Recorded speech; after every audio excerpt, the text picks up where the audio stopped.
е чест да ве поздравам денеска, бидејќи со овој собир денеска, со вас, ние фактички ја заокружуваме нашата партиска инфраструктура во партијата согласно статутот, бидејќи таму предвидено е покрај органите на партијата, значи имаме ние соодветни организациони единици како што е Унијата на жени на Единствена Македонија и Унијата на млади сили на Единствена Македонија.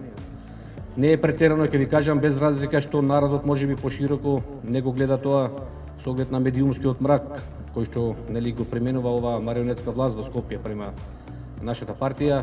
Слободно можам да ви кажам, бидејќи ние тоа го гледаме на терен секојдневно, во овој момент ние сме единствената партија која што можеме да се носиме со овие, така кажано, две поголеми партии, ВМРО, ДПМН и СДСМ, бидејќи по сите партиски параметри во нашата партија, по број на членство, по број на општински комитети, по број на отворени штабови, ние денеска сме тука некаде со овие две партии.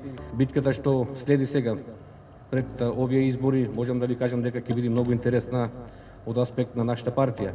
Сите вие знаете каква е состојбата во државата, знаете дека веќе се тргна и по најсветото со бришење на името, идентитетот, историјата и традицијата на македонскиот народ. Јас знам дека во државата овие марионетски власти 30 години кои што се контролирани и работат под странски диктат, ја воведува Македонија, донесува до така наречено европско дно. Знаеме дека економската состојба е тешка, меѓутоа сакам да ви уверам дека во овој момент најбитно е ние мора после овие избори да си ја вратиме државата.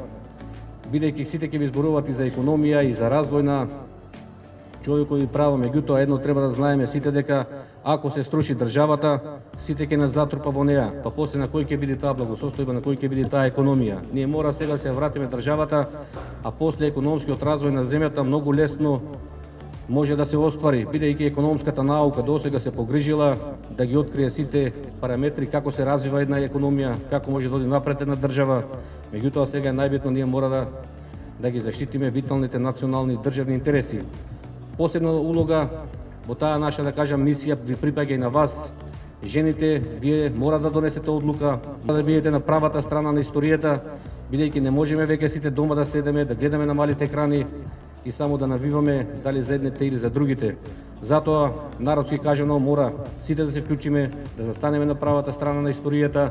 Жените имате посебно значење во таа наша мисија, бидејќи жените ги рушат сите стереотипи, а уште побитно е според македонските закони. Знаете дека на сите тие листи што ќе одат на изборите, најмалку 40% треба да бидат жени. Сега се водат некои преговори да биде и 50-50, да биде застапеноста на тие листи.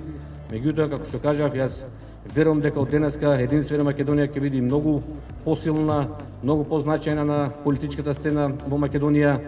И не случајно кажале, ако успешен маж стојат жените, тогаш веруваме дека за сите нас во Единствена Македонија ќе застанете вие и ќе оствариме ова наша мисија за Македонија. Да сте живи и здрави.